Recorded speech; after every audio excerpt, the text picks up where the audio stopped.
Diz assim a palavra do Senhor: quando o Senhor trouxe do cativeiro os que voltaram a Sião, estávamos como os que sonham. Então a nossa boca se encheu de riso e a nossa língua de cântico. E então se dizia entre as nações: grandes coisas fez o Senhor a estes.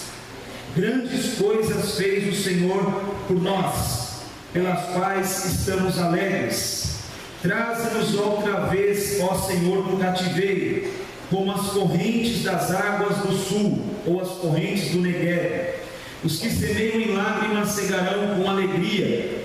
Aquele que leva a preciosa semente andando e chorando, voltará sem dúvida com alegria, trazendo consigo os seus feixes. Amém, irmãos? Eu acredito que eu já preguei sobre esse salmo mais de uma dezena de vezes. Inclusive foram os primeiros textos que eu preguei quando comecei com esse ofício de ministrar a palavra de Deus há 14, 15, 16 anos atrás. Os primeiros textos que eu preguei foi esse salmo, e de lá para cá Deus tem falado comigo através dele, e essa semana ele ficou latejando na minha alma. Eu creio que é isso que Deus quer falar com a igreja. Bom, para nós entendermos, os salmos eles têm uma história, todos eles. Alguns deles a gente sabe mais ou menos qual é a história, outros deles o próprio salmo conta a história, e alguns a gente não sabe qual é a história, mas todos eles têm uma história. Então eles viraram música para quem já está mais familiarizado com a Bíblia, no culto de Israel no Antigo Testamento, e até hoje os judeus também cantam salmos. Até quando Jesus, antes de ser preso, a Bíblia diz que ele sai do momento de oração com os discípulos, a Bíblia fala que ele cantou um hino, que era um trecho do Salmo 118, possivelmente um hino que Jesus cantou, uma tradição judaica. Só que os salmos não foram compostos com o salmista com o violão em cima de uma pedra, à beira-mar, no pôr do sol, e ele compõe esse lindo salmo e vira música. Eles têm uma história. Esse salmo, por exemplo, ele é o salmo chamado de pós-exílico. Diga comigo, pós-exílico. O que é isso, pastor? Israel passou um período de 70 anos cativo na Babilônia. Então esse salmo foi pós-cativeiro babilônico, pós 70 anos de cativeiro. Então, quando esse salmo foi composto, parece que a pessoa que está compondo esse salmo, que nós não sabemos quem é, ele está entre os viajantes que estão indo da Babilônia de volta para Israel, de volta para Jerusalém. Então eles foram em grupos, voltando para Jerusalém, e ali ele vai narrando essa experiência. Pense comigo, irmãos, 70 anos cativo, é uma geração. Tem gente que foi cativa lá, adulta, com 30, 40 anos, que morreu lá. Tem gente que foi criancinha, que de repente estava voltando nessa comitiva. E tem gente que nem sabia o que era ser livre, porque nasceu em cativeiro. Concorda, não? São 70 anos, é uma geração de uma vida. E aí, depois de 70 anos, quando eles se habituaram, quando eles se acostumaram, quando eles nem acreditavam mais nas promessas dos profetas, de repente, algo inusitado acontece. Um rei persa chamado Ciro, ele numa guerra, numa batalha, isso é história, história universal, ele vence os babilônicos, o Império Babilônico. E esse imperador Ciro, ele é chamado por Deus sem conhecer a Deus e sem saber que era Deus, quem era Deus, o Deus de Israel. E Deus mexe com o coração desse imperador, do Ciro, e ele diz assim: bom, tem um pessoal aqui que está cativo de uma terra de Israel, tal, e eu vou fazer um decreto, vou deixar eles irem embora. Quem quiser ir aí. E ele faz esse decreto. Então Isaías capítulo 45 fala de Ciro libertando o povo de Israel depois de 70 anos, promulgando lá uma lei, liberando o povo para ir.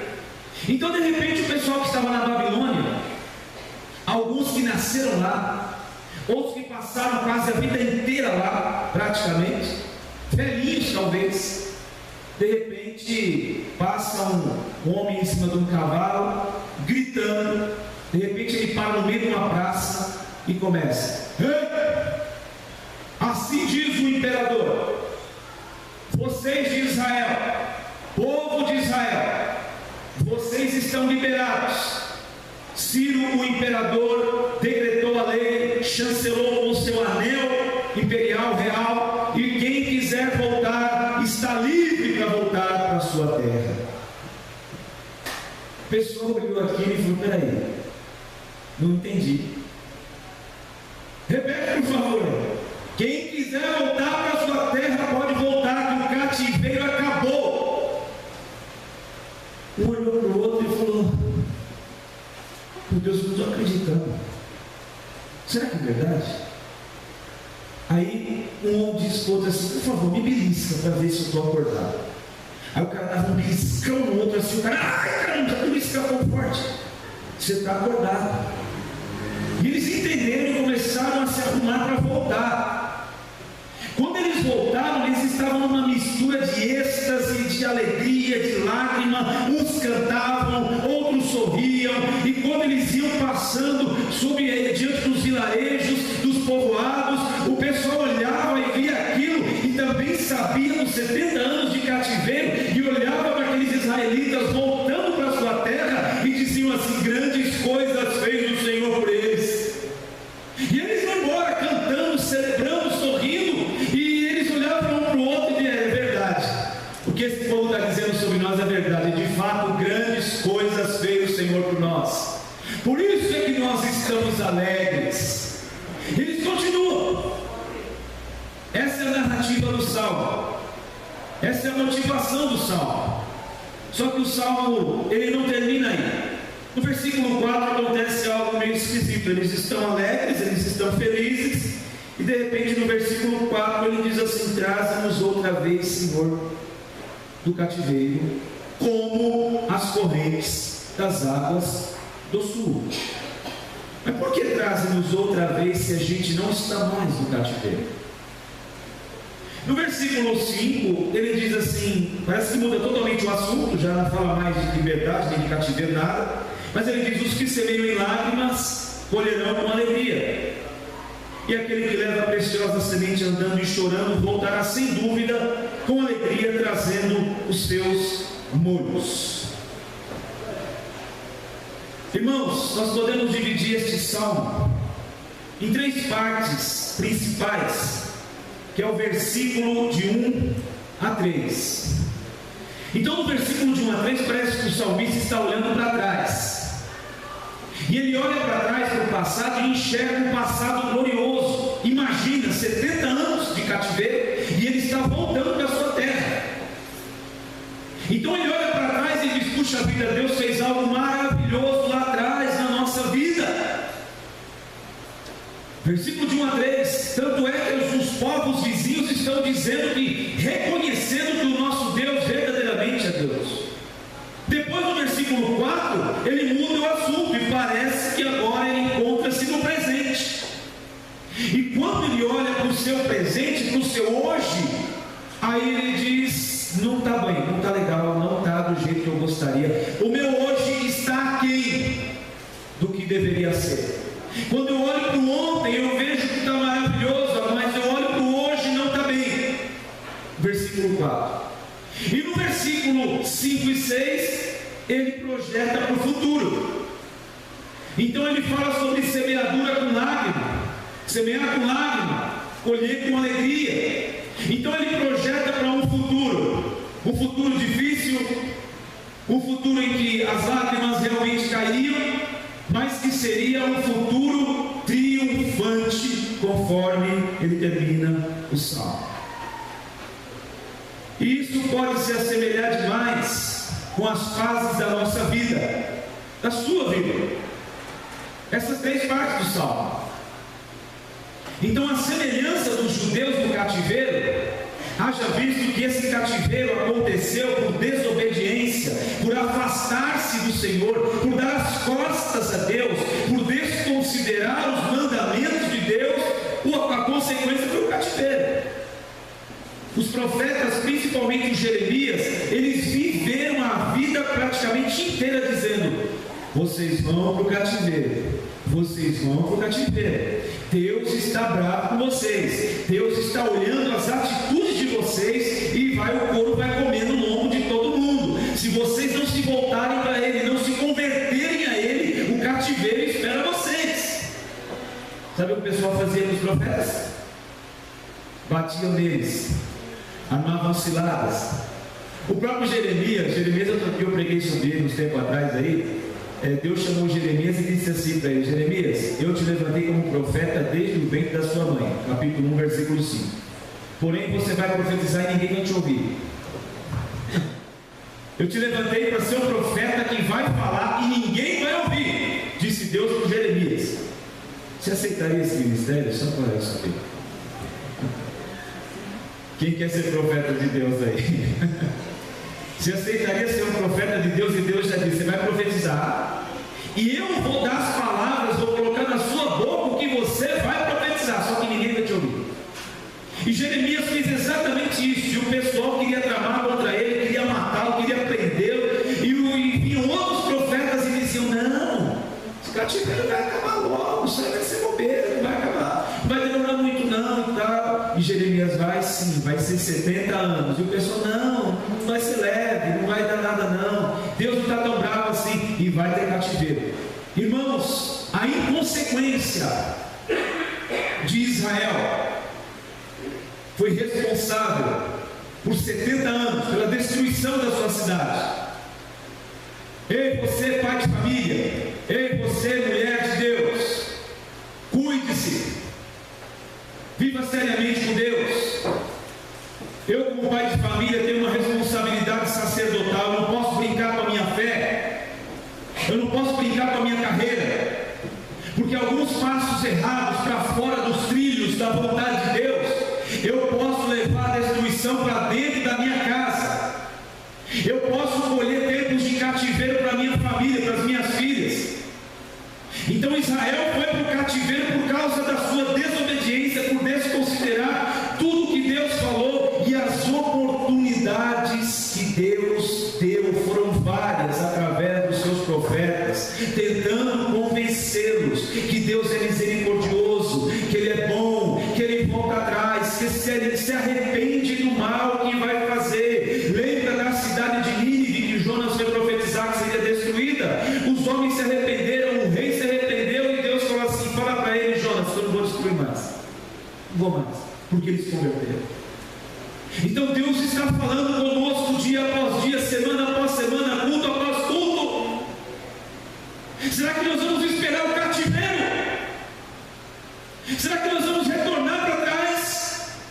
Será que na hora que estamos de pés e mãos atados espiritualmente falando, será que nós temos a nossa família cativa, nossos filhos cativos? Aí é que a gente vai dizer: Senhor, tem misericórdia, perdoa meus pecados, eu paro de fazer o que eu estou fazendo, eu paro de agir como eu estou agindo. Senhor, tem misericórdia. Será que vai precisar isso, irmãos? Será que não podemos ser inteligentes o suficiente para correr para o centro da vontade de Deus e ouvir a voz profética dizendo: olha, volta para mim, vem para a minha presença, porque o cativeiro é para aqueles que não obedecem, a bênção é para a cabeça do justo, a vara é para as costas do tolo. Será que nós podemos ouvir a mensagem profética e falar: não, Deus, eu vou para o centro da tua vontade? Porque pela mínima inteligência espiritual que o Senhor me deu, a única opção que eu tenho é buscar o centro da sua vontade. Quem quer isso para a sua vida? Levante a sua mão, dá uma glória a Deus em nome de Jesus. Então, um dia nós éramos cativos, um dia eu fui cativo, um dia eu experimentei o perdão, o amor e a graça de Jesus. Um dia eu estive do lado de lá da cruz, da onde se enxerga a cruz pelo lado de trás, da onde não se sabe quem é que está ali pendurado nela. E um dia eu estive do lado de lá e a escravidão de Satanás me amarrou. Segundo aos Coríntios capítulo 4, versículo 4, diz que o Deus deste século cegou o entendimento dos incrédulos, para que não lhes resplandeça a luz do Evangelho de Jesus Cristo. Quantos eram cegos aqui? Levante a mão, por favor. Nós éramos cegos, embora enxergássemos bem, talvez nem usássemos óculos, mas éramos cegos quanto às coisas de Deus. Mas um dia, irmãos, houve um decreto que veio do imperador e do rei dos céus e do universo, não de um rei persa, dizendo: eu vou libertar a tua vida, eu vou quebrar as cadeias dos vícios, dos seus pecados, dos seus traumas, das tuas inquietações, das maldições familiares que perduraram dos seus ancestrais e vem do seu tataravô, bisavô e um monte de desgraça acontecendo na cadeia familiar. Deus disse assim: eu vou quebrar essa cadeia de maldição e eu vou libertar você. Um dia alguns de nós que eram presos em cadeias de religião, Deus um dia falou assim: olha, a religião não vai te levar a lugar nenhum, eu vou te levar de volta para o Pai através de Jesus Cristo. E essas cadeias foram quebradas, aleluia. Um dia os grilhões foram quebrados, irmãos, e um dia nós rendemos a nossa vida a Jesus. Isso simboliza a saída do cativeiro e a volta para a terra que Deus prometeu. Irmãos, está sentado aqui, eu dizia para os irmãos da escola bíblica sobre alguns pecados, e o orgulho é um dos pecados, a soberba, mas existe um tipo de orgulho que é positivo, que é nós termos orgulho, satisfação em ser crente. Paulo diz: eu não me envergonho do Evangelho, porque é o poder de Deus para a salvação de todo aquele que crê, primeiro do judeu e também do grego, porque nele, no Evangelho de Jesus Cristo, se descobre a justiça de Deus, de fé em fé, porque o justo viverá da fé, aleluia. A gente tem que ter orgulho, satisfação de ser crente, e um dia Deus quebrou essas cadeias para nos causar esse orgulho. Agora eu sou de Cristo, agora eu sirvo a Deus, agora eu não sou mais preso, agora eu não tenho cadeias me prendendo de vícios, de traumas, de malignidade, de maldições, porque o Filho de Deus me libertou, e se Ele me libertou, verdadeiramente eu sou livre. Você já viu alguém que foi livre, que entrega a sua vida a Jesus e que no outro dia diz assim: rapaz, você não sabe o que me aconteceu. Eu estava numa igreja lá que a pessoa me convidou lá e de repente me emocionei. A hora que eu fui ver, eu estava lá na frente, eu entreguei minha vida a Jesus. Nossa, que tristeza que eu estou sentindo. Eu estou tão angustiado, eu estou tão triste. Já viu alguém fazer isso? Eu nunca vi. Porque quando Cristo entra na vida da gente, irmãos, Ele vem com um manancial de alegria. Por isso que o Evangelho se chama Boa Notícia ou Boa Nova. A melhor de todas as boas notícias vem ao nosso coração. E aí a gente se alegra. E aí a gente vem, conhece os irmãos, e começa a aprender de Deus, e começa a querer te falar de Jesus, e começa a querer contar testemunhos, experiências que temos para as pessoas, mesmo sem conhecer muita coisa.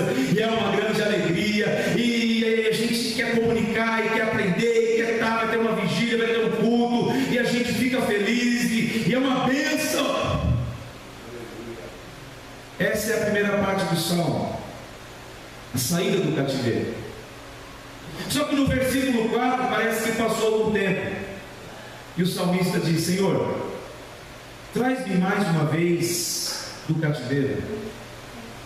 E ele faz um comparativo com as correntes das águas do sul. Era um lugar da Palestina, do sul da Palestina, que normalmente chovia uma vez por ano. Às vezes passava um ano sem chover, se uma gota ali. Era um lugar que era seco, não brotava nada, não nascia nada, mas que de tempos em tempos, às vezes anualmente, Deus mandava uma chuva sobre aquele lugar e brotavam plantas. E alguns locais ali daquele sul da Palestina viravam jardins naturais sem que ninguém cultivasse. Então o salmista diz: chegam lá em Jerusalém, você imagina uma terra onde a cidade foi inteira destruída, onde o templo foi destruído, onde o templo foi profanado, e 70 anos com os muros derrubados.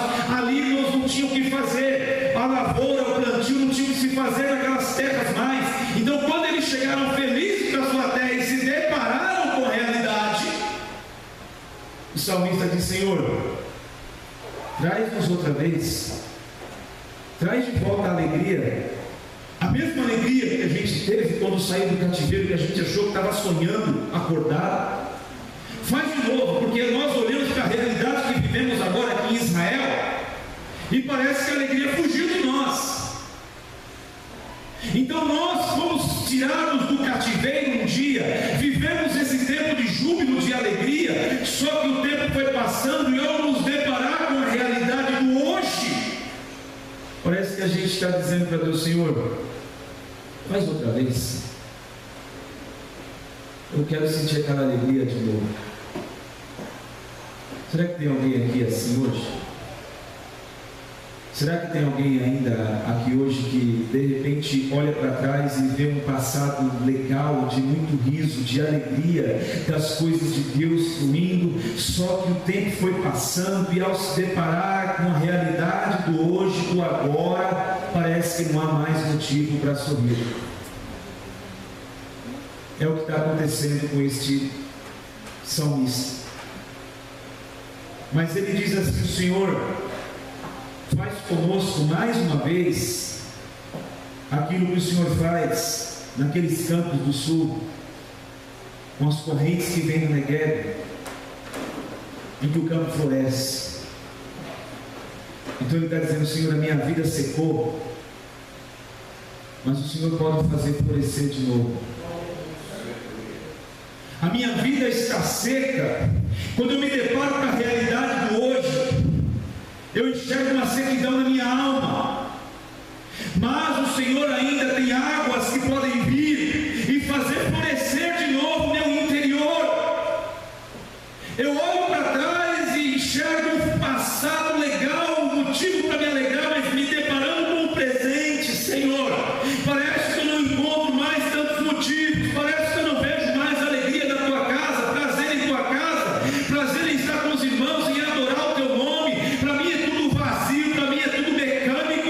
Eu chego, o que cantar, cantou, eu estou nem preocupado, o que pregar, pregou, não estou nem preocupado. Parece que eu estou sentado como um manequim de uma loja, sentado nesse banco, e volto para minha casa também zerado de tudo que foi feito. Então é o dia da gente dizer assim: Senhor, o meu passado teve coisas boas, foi bonito, teve riso, teve cântico, teve alegria, mas quando eu me deparo com o presente, eu quero pedir a Ti: Senhor, faz de novo,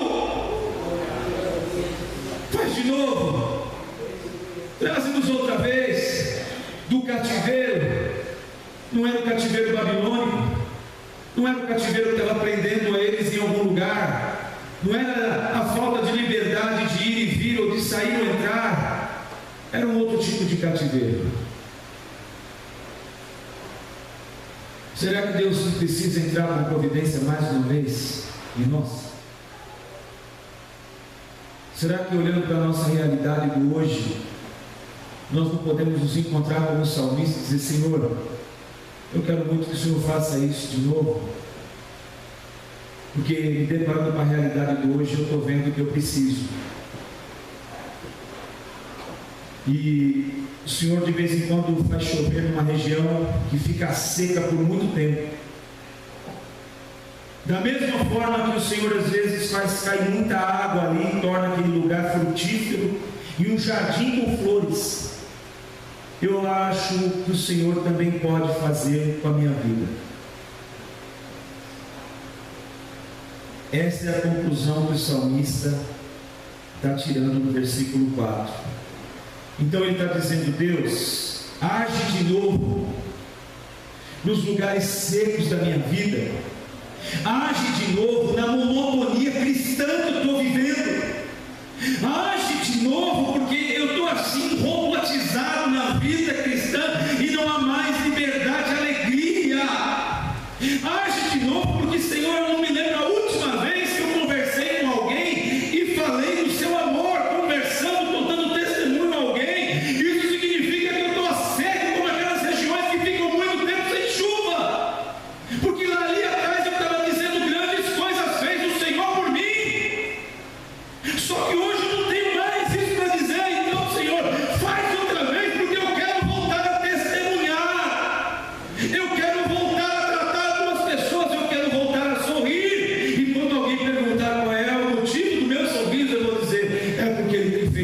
coisas. Às vezes a realidade da vida, do casamento, da família e até mesmo da igreja nos decepciona. Vou repetir, às vezes a realidade da vida, do casamento, da família, até da igreja nos decepciona, ofuscando aquela alegria que tivemos da libertação do cativeiro. Lembra daquela alegria? E olhando para o nosso passado, de fato reconhecemos o favor de Deus, mas quando olhamos o presente ficamos abalados, pois estamos vivendo um momento ruim. Talvez de repente o namoro que se contaminou, ou a crise que se instalou entre marido e mulher e contagiou os filhos. Quem sabe algo na igreja, algo com as lideranças da igreja, ou o pastor da igreja, sei lá, ou até um afastamento de Deus possa ter produzido essa sequidão na alma e essa dureza no coração. Mas o salmista, ele nos anima com isso, ele mostra que Deus pode e Ele quer fazer no mínimo o mesmo que Ele já fez um dia na sua vida. Então o texto diz que Deus pode e quer fazer no mínimo o que Ele já fez um dia na sua vida. Então Ele diz: restaura-nos e traze-nos outra vez como as correntes das águas do sul. A palavra de Deus está nos encorajando hoje para olhar para o deserto da vida como um rio em potencial. A palavra de Deus está nos encorajando a olhar o deserto da nossa vida como um rio em potencial. E cada vez que a chuva caía naquela região castigada pelo sol o ano todo, até flores brotavam. É isso que o salmista desejava que Deus fizesse com ele. É isso que ele acreditava. E é isso que Deus quer fazer conosco. Amém, irmãos? Já olhou para o leito de um rio que secou? O leito está ali, esperando que a nascente ou o local de onde ele flui seja regado pela chuva, lá da montanha, quem sabe. Porque quando a água vier, aquele leito seco, rachado, com o chão todo esburacado, quando a água vier, esse rio está pronto para fluir novamente. O salmista diz: a minha alma, a minha vida, ela está seca, mas Senhor, eu estou enxergando a minha vida como um rio seco, mas um rio em potencial, porque as águas do Senhor vão inundar novamente. E o salmista depois, no versículo 5 e 6, ele diz: os que semeiam com lágrimas, ele diz: os que levam uma preciosa semente andando, chorando. E ele olha para isso, esse antagonismo de lágrimas e alegria. Lágrimas e alegria, que de fato mostram as alternâncias da nossa vida. Parece que é assim: um dia a gente está rindo, outro dia está chorando. É assim ou não? Um dia a gente ri que dá até xixi nas calças, dói até a costela. Na outra semana a gente está chorando. Parece que são as alternâncias da vida, sofrimentos e alegrias. Eu pessoalmente não acredito que tais lágrimas descritas aqui sejam lágrimas de autocomiseração, de pena de si mesmo. Não acredito. Os que semeiam com lágrimas vão colher com alegria. O que leva a preciosa semente andando e chorando vai voltar, sem dúvida, com alegria, trazendo feixe nas costas. Eu não acredito que essas lágrimas sejam de autocomiseração, de pena de si mesmo. Oh, como eu sou desafortunado, eu fui escolhido para sofrer. Ah, eu estou solitária, meu namorado me deixou. Ah, eu nunca vou casar, eu vou morar de aluguel a vida toda. Eu fui escolhido cosmicamente para sofrer. Ó vida, ó dia, ó azar e tal. Eu não acredito que essas lágrimas sejam disso. Eu creio que ele está dizendo o seguinte, preste atenção: tudo parece estar contra mim, na visão do salmista. Tudo parece estar difícil, na visão do salmista. Mas eu vou continuar plantando a semente, mesmo que seja andando mesmo que seja andando e chorando. Mas eu não vou parar a caminhada para ficar lamentando. Eu vou andar e levar a semente. Ou seja, eu vou à batalha e vou plantar a semente. Usando levar a preciosa semente como metáfora do Novo Testamento, temos a palavra de Deus como semente no Novo Testamento, e temos a fé também tratada como semente.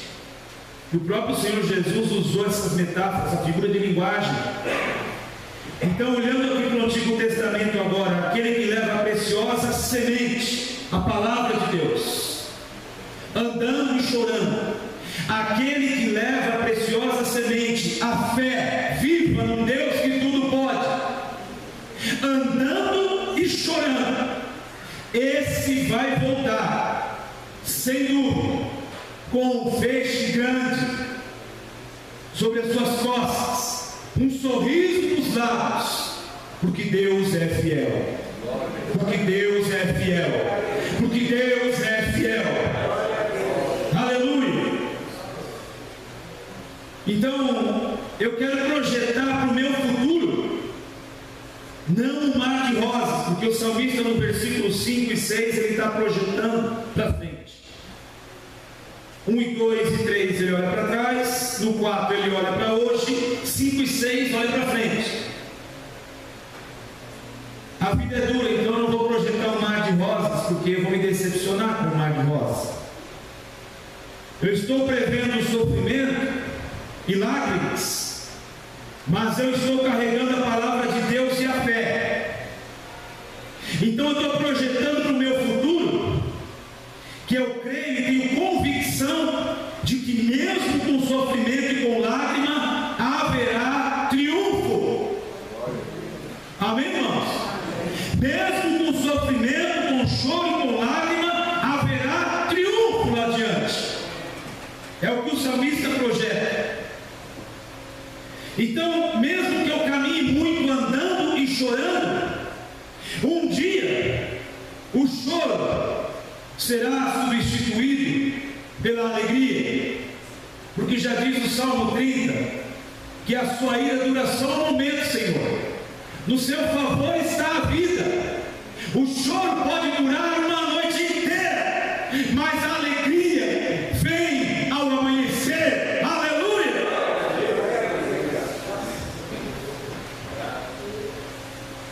Eu quero projetar junto com você, se você quer projetar assim também. A vida é difícil. A vida não é uma estrada reta, sem curvas, um asfalto liso, que vai dar no céu. A vida é uma estrada sinuosa, com buracos, com abismos, cheia de perigos ao redor, cheia de veículos grandes na contramão de vez em quando. Isso é a vida. E a vida não vai nos isentar de momentos difíceis, e nem das lágrimas, mas continua levando a semente, continua projetando-nos. Terça-feira eu falei um pouquinho sobre Hebreus capítulo 10, 35. Não rejeite, pois, a sua confiança em Deus, porque ela tem um grande e avultado galardão. Porque é necessário que você faça a vontade de Deus, para que depois você possa alcançar a promessa. Porque mais um pouquinho de tempo, e aquele que há de vir virá e não tardará. Porém, se recuarmos a nossa alma, ele não tem prazer em nossa alma. Mas nós, irmãos, não somos daqueles que recuam para a perdição. Nós somos daqueles que creem para a conservação da alma. Amém? O resultado, feixe nas costas, confiar na palavra de Deus, no caráter de um Deus fiel, é entender que Ele não nos tirou do cativeiro para nos levar até a terra que Ele nos deu, para depois nos deixar à míngua. Ou seja, Deus não tirou você da onde você saiu. Ou você que nasceu no lar cristão, Deus não tirou os seus pais ou os avós da onde eles saíram, da religião, do pecado, do mal, dos vícios, da perdição, para nos largar no meio dessa caminhada. Deus não pediu para o Ciro, não ordenou a Ciro que liderasse o povo de Israel, para eles voltarem para a sua terra, para reconstruírem os seus muros, para reconstruírem a sua cidade, para restituírem o lugar de culto a Deus, a sua comunhão com Deus, o lugar de adoração a Deus, para depois de estarem lá, olharem para o seu presente difícil e Deus nos desamparar e dizer: se vira. Deus tirou você da onde Ele tirou, não sei de onde, para caminhar junto contigo até o final, para caminhar junto com você até o fim dos seus dias, para pegar na sua mão naqueles momentos mais difíceis, para te levantar das suas quedas, para te erguer no dia do desânimo, para consolar no dia da tristeza. Por isso continua caminhando, continua semeando. Os que semeiam com lágrima vão colher com alegria. A semente é a palavra de Deus. Pegue a semente da palavra de Deus e diga: Senhor, o Senhor me prometeu, está na tua palavra, e a semente também é fé. A minha fé está num Deus fiel. Ele é fiel, Ele é fiel, Ele é fiel e Ele pode tudo. E eu vou regar essa semente de fé num Deus fiel com as minhas lágrimas, e eu vou carregar essa semente e vou continuar semeando, porque eu vou voltar um dia sorrindo, com um feixe nas costas, dizendo: valeu a pena, aleluia, não foi em vão. Então não desista da tua carreira, não desista da tua casa, não desista do teu casamento, não desista do teu ministério, não desista da tua vida com Deus, não desista da igreja, não desista, continua regando, semeando, porque um dia a gente volta sorrindo com um feixe nas costas. Aleluia, aleluia. Essa é a projeção do salmista. Eu quero projetar assim na minha vida, e eu sei que esse Deus fiel jamais vai me deixar no meio do caminho. Você que está com o salmo aberto aí, eu quero ler. Eu gosto de escrever, são surtos poéticos, me dão de vez em quando. Então eu quero parafrasear esse salmo e encerrar essa ministração. Salmo 126, uma paráfrase. Parecia um sonho. Não sabíamos se estávamos dormindo, sonhando ou sonhando acordados. O nosso Deus finalmente cumpriu a promessa e nos trouxe de volta à nossa terra. Nós misturávamos o riso com o canto, enquanto uns cantavam, outros riam. Os povos que nos iam passar rumo à nossa terra só tinham um assunto: o Deus eterno foi maravilhoso com eles, hein? Eles dizem. De fato, esse era o nosso testemunho. Deus operou grandiosamente ao nosso favor, por isso nossa alegria se extravasa. E agora, Senhor, age de novo em nosso favor, enviando a chuva sobre a nossa vida assolada pela seca e pela devassa feita pelo inimigo. Aqueles que não desistem de semear em fé, mesmo em meio às lágrimas, certamente viverão